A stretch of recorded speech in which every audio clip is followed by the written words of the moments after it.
now we're joined by the Home Secretary, because Keir Starmer is in Rome today for talks with his counterpart, Giorgia Meloni, about her efforts on migration and the work they've done, particularly with Albania. And the Home Secretary, Yvette Cooper, joins us now. Very good morning to you. Good morning. Good morning, Susanna. Are we planning, then, a third country processing outpost for our immigrants that would stop the boats? Well, that Italy-Albania arrangement isn't actually in place yet, and it hasn't been, so there's been work underway on it. But what we have seen is the work that Italy has done on tackling smuggler and trafficking gangs, on making sure that there are swift returns in place, and on also doing prevention work with other countries and around North Africa has made a big difference. That's the work they've done over the last 12 months, and they've seen a 60% reduction in boat crossings and that terrible, dangerous journey. We know in the Channel that criminal gangs are undermining our border security and putting lives at risk, as we've seen again tragically this weekend. And they've been getting away with it for far too long. And that's why we're determined to do this major overhaul of our border security, a major upgrade, including creating the Border Security Command. And the new Border Security Commander, Martin Hewitt, former police chief, is in place today. All right, Home Secretary, but how long is this going to take? I mean, when the Prime Minister was asked about his meetings in Rome yesterday, he said that he cautioned patience. He said it was very, very, very early days. Well, it's not, is it? It's day 75 of your government. And when we interviewed you and when we interviewed the Prime Minister-to-be just a few months ago, we were told that you had an action plan up and ready to go. That the moment you hopefully won the election in your eyes, you were going to put this plan into action. Still the boats come, still people drown in the Channel. We can't see any change at all in the situation. Well, it's 2.5 months since the general election. We did inherit very high levels of boat crossings this spring. Over the summer, the number of boat crossings has been around 20% lower than the previous summer. But that is no comfort when criminal gangs are still operating, when lives are still being lost, and they're still making a fortune from these dangerous boat crossings. We've geared up already the work between the National Crime Agency and Europol and other European countries. We saw an operation, for example, over the last few weeks in Bulgaria that seized 40 engines that were destined for the French coast, preventing those engines becoming boats and putting more lives at risk. We've also been substantially increasing returns and enforcement over the summer for those people who have no right to be here, but currently, for too long, frankly, for very many years, the rules simply haven't been respected and enforced, and we are gearing up enforcement and returns. How many returns have there been? There's been around a 20% increase, but we've had big increases, for example, in charter flights. The full numbers for the summer will be published in due course, but there has been a significant increase as a result of the work that we've been doing. But look, this is just the start. It is just the first 2.5 months, and the appointment of Martin Hewitt today as the Border Security Commander is part of recruiting this autumn 100 additional investigators, policing investigators, part of the National Crime Agency, in order to hugely upgrade the action against the gangs. It does have to happen with Europe as well. But the perception, Home Secretary, is that the Italians, you've done a much better job of dealing with the North Africans. We don't seem able to deal properly with the French. We seem to have a real problem with cooperating with them and getting them to cooperate with us. What's our problem? Why are the Italians so much better than us at dealing with this?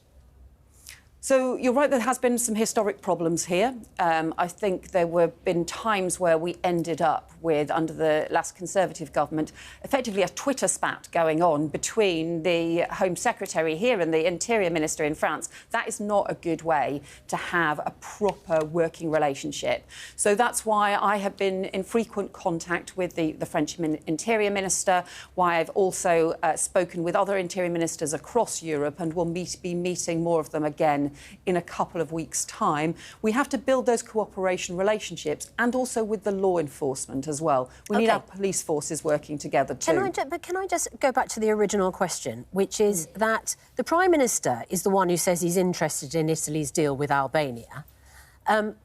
He said, when asked, could we have a similar agreement where we send asylum seekers to a third-party country in order to process their claims?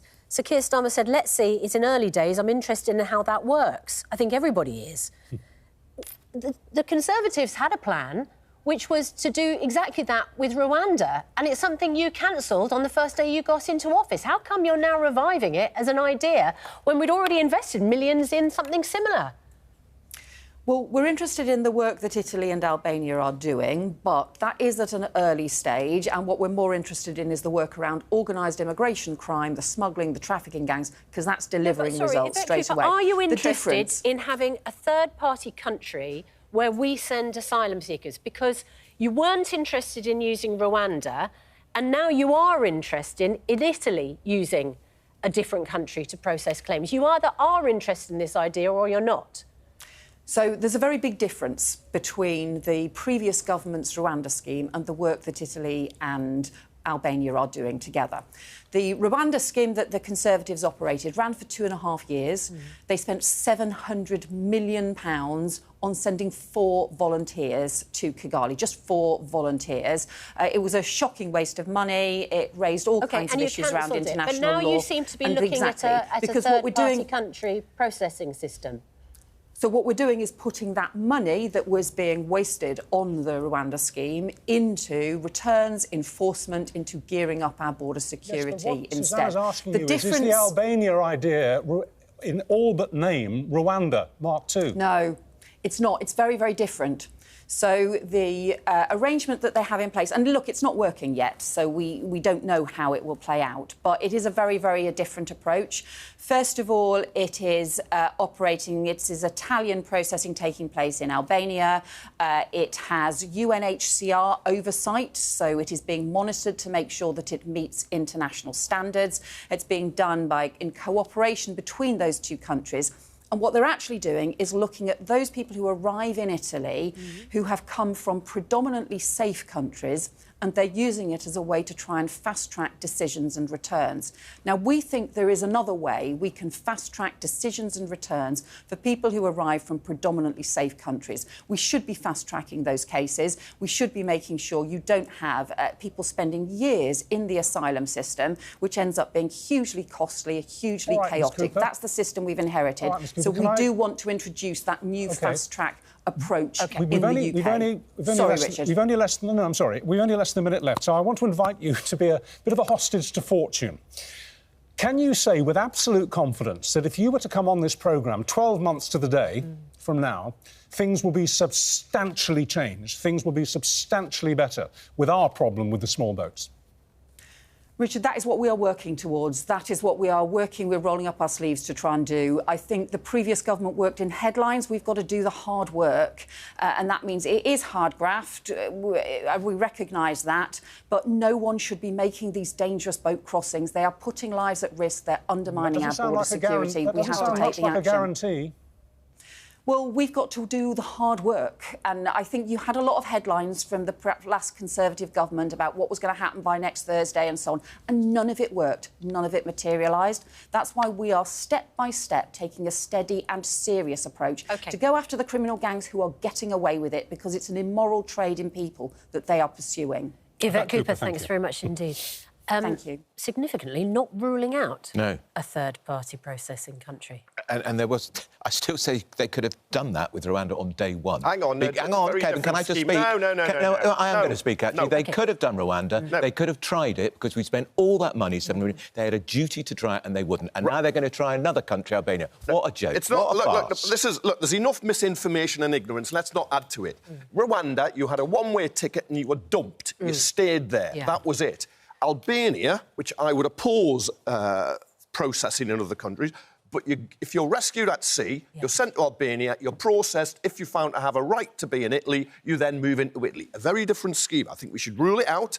Now, of course, Albania's just over the Adriatic from Italy. It's a bit like us sending people to, say, Ireland for processing. Now, I wouldn't do it, but you can't guarantee the numbers will come down. One of the errors of the last government was to keep shouting Rwanda, Rwanda, Rwanda. But they're going to start shouting Albania, Albania, aren't they? In fact, crossings came down 30% one year because of a deal with Albania to send back Albanians. Sunak missed a chance. He should have said, we've got the numbers down from 40,000 to 25,000, but it's still a huge problem, and it is very difficult to What did solve. you both make of what the Home Secretary, her general demeanour and her performance there on this incredibly important question? They're under huge pressure. She's under huge pressure. And they're discovering very quickly it's not easy in government. 10 weeks, they've made no progress at all. No. They're still dying at a great rate, and she could not guarantee, Richard, in a year's time she comes here, there's any improvement. But she's and right. Albania, Crossings in the first 2 months of Labour are down on the same period under the Conservatives. However, weather will be I was going to say, exactly. you can't put that at the door of the administration. But just a bit of facts matter. Chaos. And It's also, chaos. she didn't have a number on how many failed asylum seekers Said they're going to publish them. But they have had flights. For instance, they had the first flight to Vietnam. Right. There hadn't been one for 2 years or something, because the government basically stopped the system operating, because it would say Rwanda, Rwanda. When Rwanda was always a very small number. They were going to smash the gangs. Weren't they going to smash the gangs? They haven't smashed one. You don't smash them immediately. Look, if you move into a house and it's got bad foundations, full of damp, the electrics don't work. This is the Keir Starmer line. And the roof is leaking. Keir Starmer. Yes, it becomes your problem, but it's not your fault. Thank you both very much, and our thanks to the Home Secretary too.